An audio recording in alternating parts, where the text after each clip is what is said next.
নমস্কার বন্ধুরা, আমার ভালোবাসা রান্নার চ্যানেলে আপনাদের সবাইকে স্বাগত।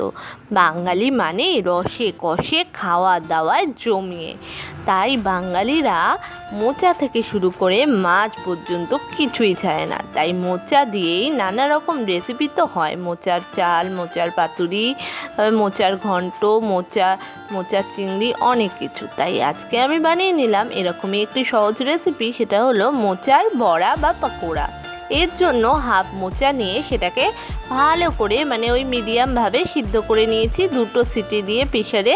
যেটা ভালো করে নরমও হচ্ছে না, আবার বেশি শক্তও থাকছে না। এরপর মেজার মধ্যে দিয়ে দিলাম পেঁয়াজ কুচি, আর দিয়ে দিলাম একটু পরিমাণ মতো লঙ্কা কুচি। লঙ্কা কুচিটা আপনি আপনার ফ্লেভার অনুযায়ী দিয়ে নেবেন। এরপর দিয়ে দিলাম গ্রেট করা রসুন, আর দিয়ে দিলাম গ্রেট করা আদা।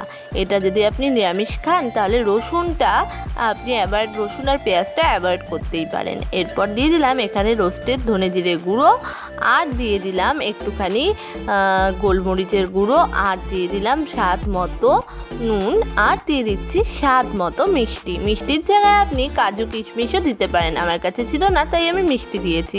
আর নিরামিষ করলে এর মধ্যে নারকেল কোড়াও দিতে পারেন। এরপর এর মধ্যে দিয়ে দিলাম একটু পরিমাণ মতো একটা ডিম, ফুল ডিম, যেটা কুসুম শুদ্ধ দিয়েছি। আপনি চাইলে কুসুমটা না দিয়ে শুধু সাদা অংশটাও দিতে পারেন। এরপর দিয়ে দিলাম বেসন, আর দিয়ে দিলাম একটু পরিমাণে চালের গুঁড়ো মুচমুচে হওয়ার জন্য। এবার সমস্তটাকে ভালো করে মাখিয়ে নিচ্ছি যতক্ষণ পর্যন্ত না এর মধ্যে ফ্লেভারগুলো ঢুকছে।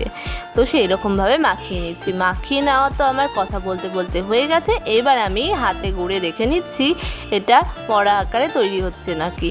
হ্যাঁ, এটা একেবারেই বড়া আকারে তৈরি হচ্ছে। যদি না হয় সেক্ষেত্রে আপনি আর একটু চালের গুঁড়ো বা বেসন ব্যবহার করতে পারেন। এরপর এর মধ্যে দিয়ে দিলাম এরপরে একটা কড়াই নিয়ে তার মধ্যে দিয়ে দিলাম পরিমাণ মতো সাদা তেল। এই জায়গায় আপনি সর্ষের তেল দিতে পারেন।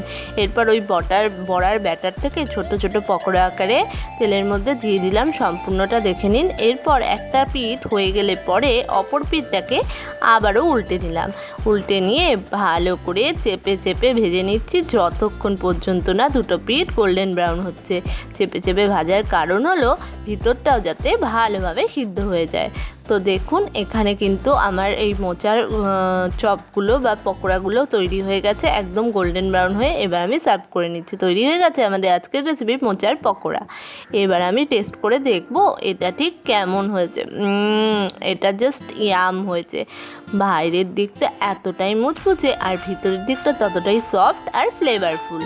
এই রকমই ভালো ভালো রেসিপি দেখতে অবশ্যই আমাদের চ্যানেলটাকে সাবস্ক্রাইব করবেন। পাশে থাকা বেল আইকনটাকে প্রেস করতে ভুলবেন না। প্রচুর খাবেন, প্রচুর দেখবেন, আর শেয়ার করবেন, আর লাইক